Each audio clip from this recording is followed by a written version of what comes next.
देखिए, कोई भी नेतृत्वकर्ता का पहला उद्देश्य होता है जिसका नेतृत्व करता है उसको सुरक्षित रखते हुए उसके लाभ की बात करना। तो हमारे समझ में आगे आचार संहिता है जो कि लगने जा रहा है। अभी के समय में हड़ताल उचित नहीं है, इसलिए हमने आमरण अनशन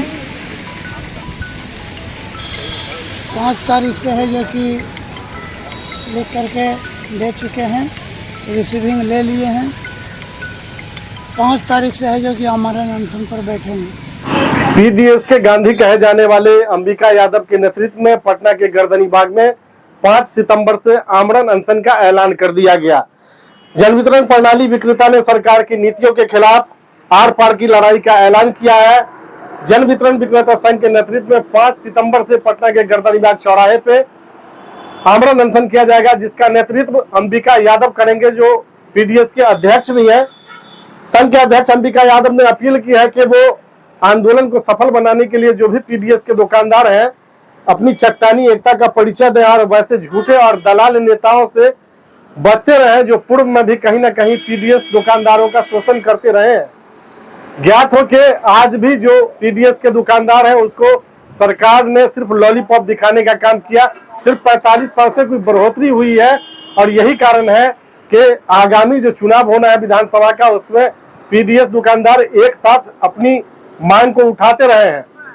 संघ के अध्यक्ष ने यह भी कहा है कि पूर्व में जो सरकार ने एफआईआर करके या फिर डराने के लिए जांच की व्यवस्था की है, निश्चित तौर पे अगर उस तरह की व्यवस्था होती है तो 2025 के विधानसभा चुनाव पे काफी असर पड़ेगा और एक पीडीएस विक्रेता के पास कम से कम 200 से 300 राशन कार्ड के लाभुक होते हैं और एक राशन विक्रेता कम से कम 1000 से 1200 लोगों के जुड़ाव में रहता है।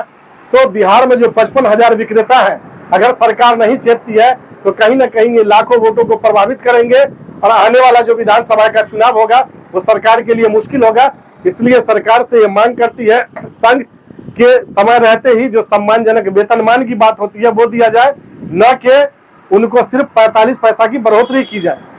यहाँ पे डीलर को भी एकजुट और एक प्लेटफॉर्म पे रहना होगा। अगर आपकी लड़ाई लड़ने के लिए कोई आगे आए हैं तो आपको भी कहीं ना कहीं अपनी मजबूती दिखानी होगी और अगर जन वितरण विक्रेता एक प्लेटफॉर्म पे आते हैं तो शायद 2025 विधानसभा चुनाव से पहले उनकी लड़ाई किसी अंजाम तक पहुंच जाएगी।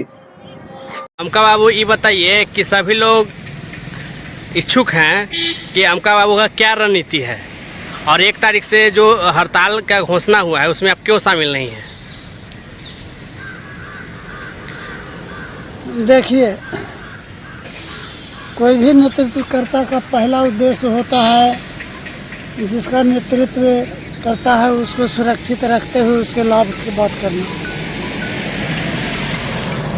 तो हमारे समझ में आगे आचार संहिता है जो कि लगने जा रहा है। अभी के समय में हड़ताल उचित नहीं है, इसलिए हमने आमरण अनशन 5 तारीख से है जो कि लिख करके दे चुके हैं, रिसीविंग ले लिए हैं।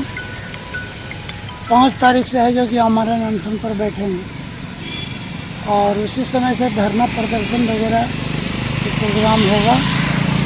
और हड़ताल में हम समझते हैं कि अगर जिस विक्रेता पर कार्रवाई हो जाएगा और फिर आचार संहिता लग जाएगा तो वह पूरा चुनाव झेलते रहेगा। इसलिए हमने